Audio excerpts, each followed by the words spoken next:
ce qui en fait déjà la plus longue opération de sauvetage de l'histoire. Un soldat canadien est mort aujourd'hui en Allemagne, quelques jours après avoir été blessé par l'explosion d'une bombe en Afghanistan. Le caporal Brian Pigson, âgé de 21 ans, a sauté sur un engin explosif artisanal le 22 août alors qu'il effectuait une patrouille à pied. Il avait subi de multiples blessures aux membres et aux organes internes. Il avait alors été soigné à Kandahar, puis transféré à l'hôpital de Landstuhl en Allemagne. Il a finalement succombé à une crise cardiaque. Le chef du NPD ne change pas son fusil d'épaule. Il est toujours contre l'abolition du registre des armes à feu. Jack Layton refuse toujours de forcer les députés néo-démocrates à voter contre. Coincé entre l'arbre et l'écorce, il va donc proposer un compromis. C'est mon fidèle. C'est dans 3 semaines que doit se jouer le sort du controversé registre des armes d'épaule. Les communes voteront alors sur le projet de loi de cette députée conservatrice qui vise à l'abolir. Le parti de Stephen Harper va bien sûr l'appuyer, alors que libéraux et bloquistes se sont braqués contre. Ne reste plus que le NPD. Jack Layton se dit en faveur du maintien du registre, mais refuse toujours d'imposer la ligne de parti à ses troupes. C'est pas notre tradition parce que nous sommes un parti démocratique. C'est que le caucus néo-démocrate est profondément divisé. D'un côté, les députés des comtés urbains, favorables au registre. De l'autre, ceux des régions rurales, où les chasseurs notamment s'y opposent farouchement. Assis entre deux chaises et craignant d'être étiqueté comme le fossoyeur du registre, Jack Layton propose un compromis de la 11e heure. En gros, maintenir le registre, mais en assouplir les règles. Il propose d'abolir les faits pour l'enregistrement d'une arme et décriminaliser la première omission d'enregistrer un fusil. Je demande aux autres leaders maintenant d'adopter une nouvelle stratégie. Un appel qui s'est vite avéré un coup d'épée dans l'eau. Qualifiant le registre de coûteux et d'inutile, les conservateurs se disent déterminés à l'abolir au plus vite. Le Bloc, lui, dit qu'il est trop tard, que Jack Layton aurait dû agir bien avant. Jack Layton tente de donner une belle image en disant que c'est un compromis. C'est de la fumisterie, je le répète. La pression demeure donc sur le NPD. Les libéraux soutiennent qu'il faudra blâmer Jack Layton si le registre est aboli. 12 néo-démocrates avaient voté avec les conservateurs la dernière fois. Les députés qui subissent aujourd'hui d'intenses pressions de part et d'autre. Raymond Fillon, TVA Nouvelle, Ottawa. Un anticyclone qu'on aime, ma collègue. Incroyable, de la chaleur, de l'humidité, mais il y aura également des avertissements de smog au menu. Tout ça, c'est prévu pour demain sur presque tout le Québec. Les détails dans 30 secondes. Comme là, mettons, si je ne pas chez nous avant 4h30, c'est le drame automatique. Je la connais tellement, ma mère, là. Elle m'a appelé chez toutes mes amies pour savoir où je suis. Elle m'a appelé chez Meg, elle m'a appelé chez Marie, elle m'a appelé chez Steph. Puis Steph, en plus, je n'étais même plus avec. Sauf que là, le pire, là, tu sais, l'autre fois, quand on a mis mes textos... Ce soir, regarde dans le frigo, je t'ai laissé du beurre. Du beurre? Eh bien, cool, ta mère. Bon, tu vois, c'est ça que je te disais. C'est tellement pas juste, là. Toi, ta mère... Le beurre, on peut pas s'en passer. Quelle chaleur pour commencer le mois de septembre quand même, hein? Et des records aujourd'hui, Sophie, centre du Québec, Baie-Saint-Paul, Saguenay, tous ces secteurs, on a battu des records de chaleur. Il faut dire que les anciens records en 2008 étaient faciles à battre. Les températures variaient entre 24 et 26 degrés. Aujourd'hui, on était entre 28 et 31 degrés. Cependant, aussi drôle que cela puisse paraître, Montréal, Ottawa, où on a eu des températures de 30-32 degrés, les anciens records étaient vraiment difficiles à dépasser. On a déjà eu en 1953 des températures entre 33 et 36 degrés. Alors, même si on n'a pas battu de record, c'était vraiment très chaud partout. Et pas de changement demain. Regardez ce que ça va donner sur le sud-ouest du Québec. Alors, demain, très belle journée, encore de la chaleur, de l'humidité, température de 32 degrés. Sur le centre du Québec, là non plus, il n'y aura pas de changement. Alors, ce sera très beau demain. Magnifique journée ensoleillée pour tous les secteurs du centre du Québec. Des températures qui varieront cette fois entre 26 et 31 degrés. On se déplace vers l'est de la province où les nuages seront un petit peu plus fréquents, mais quand même, c'est un peu plus frais là, pour Sept-Îles, Bécomo et pour Natashquan. On revient vers l'ouest du Québec où il y aura de la chaleur, de l'humidité, des températures très chaudes. On termine le tour du Québec avec le nord où il y aura du beau temps et des averses, des éclaircies et des averses pour la baie James, mais ce sera beau pour Coudjoac et Fermont. Rapidement, à long terme, pour Montréal, regardez, mercredi encore très beau et chaud. Et à Québec, il y aura également de la chaleur pour mercredi. Voilà, Sophie. Merci, Colette. À plus tard. Et on apprend à l'instant qu'un petit avion s'est écrasé à l'aéroport de Québec ce soir. Félix, qu'est-ce que vous pouvez nous dire? Écoutez, vous allez le voir sur les images, Sophie, il s'agit vraiment d'un petit appareil dans lequel seulement 2 personnes peuvent prendre place et ce n'est pas un accident là, très dramatique.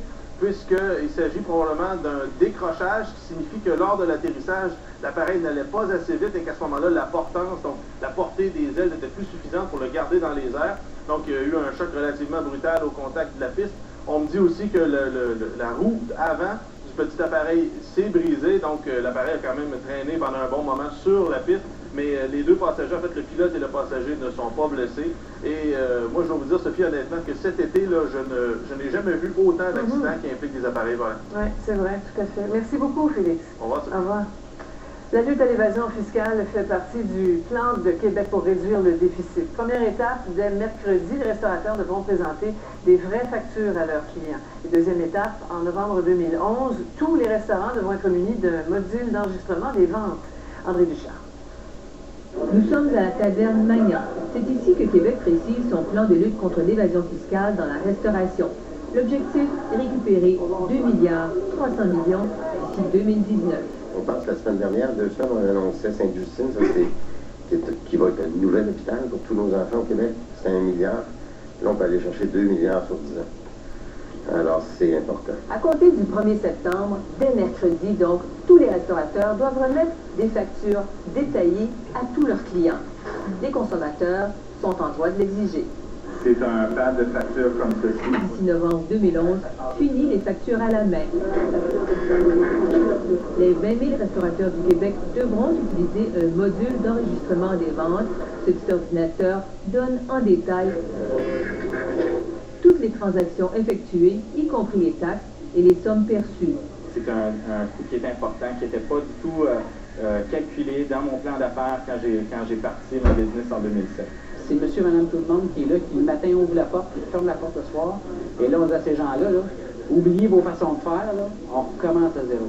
Après des mois de discussion, Québec accepte de subventionner l'achat et l'installation des appareils, un programme de 83 millions de dollars. Magnan, ça fait déjà pas loin de 80 ans qu'on est dans la restauration et on s'aperçoit que la fraude nous pénalise énormément. Québec évalue les pertes liées à l'évasion fiscale dans la restauration à 400 millions de dollars par année. André Ducharme, TVA Nouvelles, Montréal. Je savais que ça ferait ça. Soutien technique Vidéotron, bonjour, mon nom est Martin, comment puis-je? Là, le plumet, c'était de ça hier, ça marchait. Là, ça marche plus. Là, c'est cœur. D'accord, d'accord, on va regarder ça ensemble. Qu'est-ce qui fonctionne plus exactement, monsieur? L'Internet, le téléphone? Non, c'est ma télé, j'ai plus d'image. OK, si ça m'indique que votre terminal fonctionne, mais ça fait très bien. Hey, fais pas ton fin finaux, là. Là, je vais être remboursé, puis tout de suite, là. C'est-tu clair, ça? Absolument, monsieur. Chez Vidéotron, c'est satisfaction garantie 30 jours ou en jeune ami. C'est notre politique. J'espère, ouais. Mais, juste pour être certain, est-ce que votre télé est bien branchée? Monsieur? Oui, elle est bien branchée. Donc, vous souhaitez être remboursé, monsieur? Laisse faire, on va m'arranger tout seul.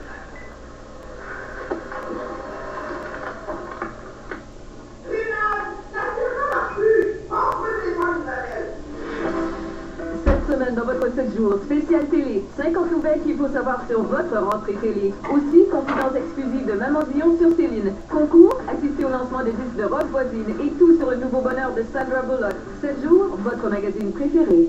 Collectionnez la nouvelle série de 4 fascicules cuisinés avec nos chefs du Journal de Montréal. Découvrez 4 chefs renommés. La fameuse cuisine italienne de Stefano Faita. Les recettes inspirantes de Laurent Godbout. Les plats gourmands de Jean-François Plante. Et les desserts irrésistibles de Patrice Demers. Recettes exclusives, trucs, conseils pratiques et un méga concours. À gagner un cours de cuisine privé avec un de nos chefs. Un rendez-vous gourmand. Dès le samedi 11 septembre, dans le Journal de Montréal, votre quotidien. Cette semaine, dans votre 7 jours, spécial télé, 50 nouvelles qu'il faut savoir sur votre rentrée télé. Aussi, confidence exclusive de Maman Dion sur Céline. Concours, assister au lancement des disques de rock voisine et tout sur le nouveau bonheur de Sandra Bullock. 7 jours, votre magazine préféré.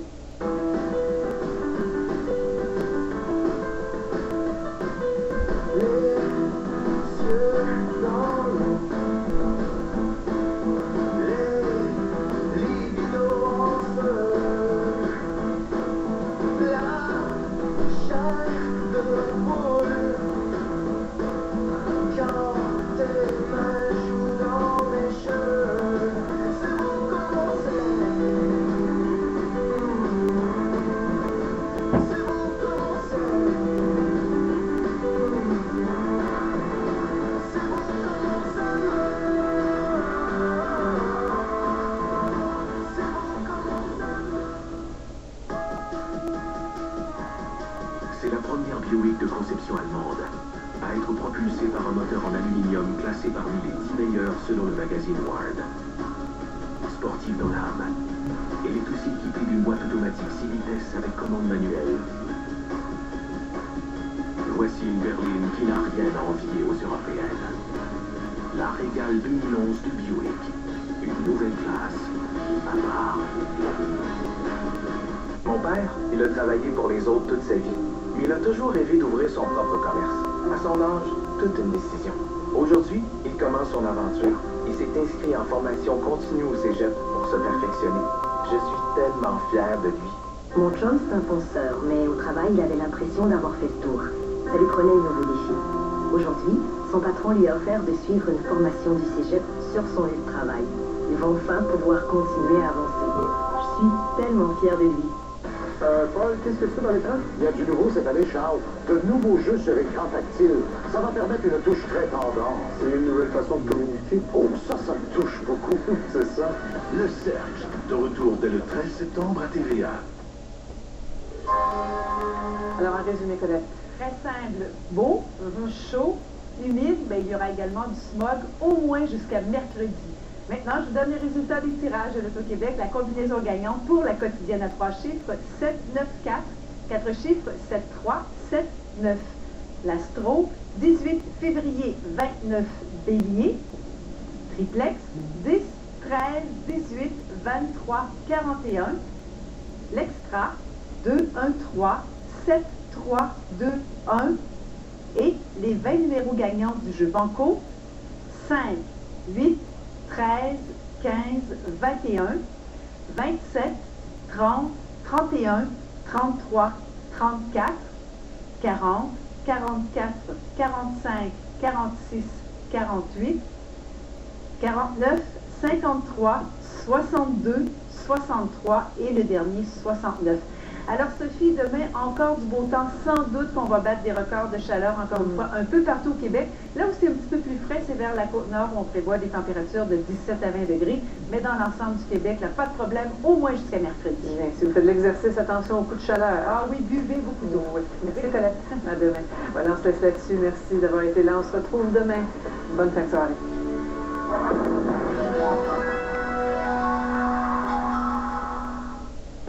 Travaillez fort pour votre argent. C'est maintenant le temps de profiter de l'événement Prix des employés de GM. À ce jour, des milliers de personnes ont déjà profité d'ajustements de prix allant jusqu'à 14 000 $. Et ils ont aussi payé le prix des employés sur ces modèles, ayant reçu le prix meilleur achat de Consumer's Digest. C'est votre dernière chance de payer le même prix que nous. Faites vite, l'événement Prix des employés de GM se termine le 31 août. Seulement chez votre concessionnaire GMC. Wow, il me semble que t'as de l'air en forme. Hein? Ouais, je me sens bien. Tu vas aller au gym, hein? Ben non. Tu te teins les cheveux, hein? Ben voyons donc. Yoga? Non. Tai Chi. Non. Ouais, ben je sais pas ce que c'est, mais ça marche. On trouve 44% de l'apport quotidien recommandé en fibres, dont seulement un tiers de tasse de céréales All Brand Buds. Et elles aident à votre régularité. Essayez-les. All Brand. Enfin. Collectionnez la nouvelle série de 4 fascicules cuisinés avec nos chefs du Journal de Montréal. Découvrez 4 chefs renommés. La fameuse cuisine italienne de Stefano Faita. Les recettes inspirantes de Laurent Godbout. Les plats gourmands de Jean-François Blanc.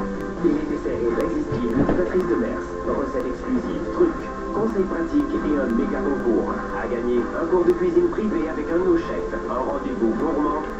Dès le samedi 11 septembre, dans le Journal de Montréal, votre quotidien. Ce soir, la sucrée salée, là. C'est vraiment rendu une big star. Ah oui. C'est comme il est passé dans les événements, là, hein? Je vous amène au shooting photo d'émission réalisé par la célèbre photographe Ivy Hollinger. C'est pas plus mauvais trou, mais je peux pas te les compter, mais... Tu portes le costume de l'équipe.